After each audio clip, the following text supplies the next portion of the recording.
পরিমাণ মতো লবণ দিয়ে দিলাম।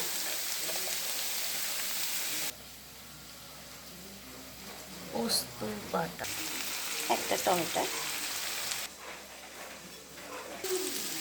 আলুটা কিন্তু বন্ধুরা ভাজা হয়ে গেছে, আমি কিন্তু হলুদ দেইনি, লবণ দিয়ে ভেজে নিয়েছি, কালো জিরে লঙ্কা ফোড়ন দিয়ে। এবার আমি পোস্তটা দিয়ে দিচ্ছি, শিলে বেটে নিয়েছি পোস্তটাকে আমি। এবার আমি হালকাভাবে নেড়ে চেড়ে দেবো।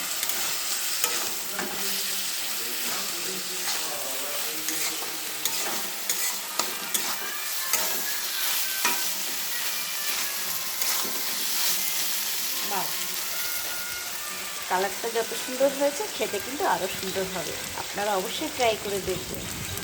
বাস কমপ্লিট আলু পোস্ত। আমি কিন্তু জল দেইনি, এইভাবে শুকনো শুকনো করে নিয়েছি। গরম গরম ভাতের সঙ্গে আলু পোস্ত।